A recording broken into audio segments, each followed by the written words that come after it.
श्रीराम श्री ब्रह्मचैतन्य गोंदवलेकर महाराज यांचे दैनंदिन प्रवचन आज 4 फेब्रुवारी। भगवंताच्या नामानेच वासनाक्षय। आपण सर्व जीव वासनेमध्ये गुंतलेलो आहोत, कारण आपला जन्म जो आहे तोच वासनेमध्ये आहे। वासना म्हणजे आहे ते असू द्याच आणि आणखीही मिळू द्या असे वाटणे। आपण सध्या या स्थितीमध्ये आहोत, पण सुरुवात म्हणून आपण असे म्हणावे की आहे ते असू द्या आणि आणखी मागायचे ते परमेश्वराजवळ मागूया। म्हणजे मिळाले तर भगवंताने दिले आणि न मिळाले तर त्याची इच्छा नव्हती अशी जाणीव होऊन दाता परमात्मा आहे ही भावना वाढू लागेल। आहे तेही त्याच्याच इच्छेचे फळ आहे असे वाटू लागून अस्वस्थता आणि आसक्ती कमी होऊ लागेल आणि आसक्ती कमी होऊ लागली की हवे नको कमी होऊन वासना ओसरू लागेल।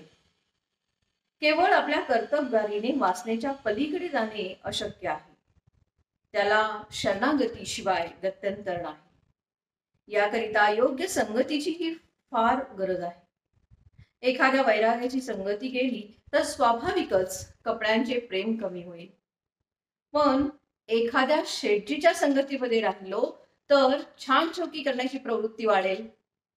म्हणून अशा संगतीमध्ये राहावे की ज्यामुळे शरणागती यायला मदत होईल। शरणागती म्हणजे परमेश्वराला सर्वस्वी अर्पण होऊन राहणे। याचाच अर्थ आपण उपाधिरहित बनणे। तर मग आपण अशाच साधनाची संगती केली पाहिजे की जे अत्यंत उपाधिरहित आहे। हे साधन म्हणजे भगवंताचे नाम।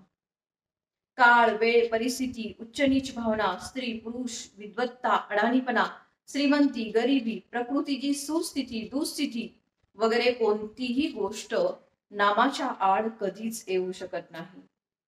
तसेच त्याला कोणती उपकरणे सुद्धा लागत नाही। ते हृदयामध्ये सतत आपल्या बरोबर बाळगता येते। नामात वैराग्याचे कष्ट नाहीत आणि कुठेही केव्हाही ते बरोबर नेता येते। त्यासाठी विषयाची तदाकार वृत्ती सोडली पाहिजे।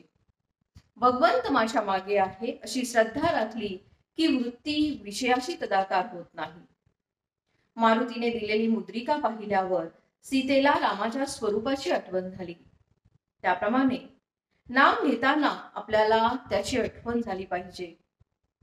भगवंताच्या अनुसंधानामध्ये जो राहिला त्याने काळावर सत्ता गाजवली। अशा लोकांना मरणाचे भय कुठून असणार। भगवंताला सर्वस्व दिल्यामुळे त्यांना वासनाच उरत नाही आणि जिथे वासना उरली नाही तिथे काळाचा शिरकावच होत नाही। वासना नष्ट होणे म्हणजेच देहबुद्धी नष्ट होणे होय। वासनेच्या क्षयामध्ये आपलेपणाचे मरण आहे आणि हे मरण डोळ्यांनी पाहण्यासाठी आपण सतत भगवंताच्या नामामध्ये राहिले पाहिजे। आजचे बोधवचन, वासनेचा क्षय भगवंताच्या नामात आहे हे अक्षरशः खरे आहे। जय जय रघुवीर समर्थ।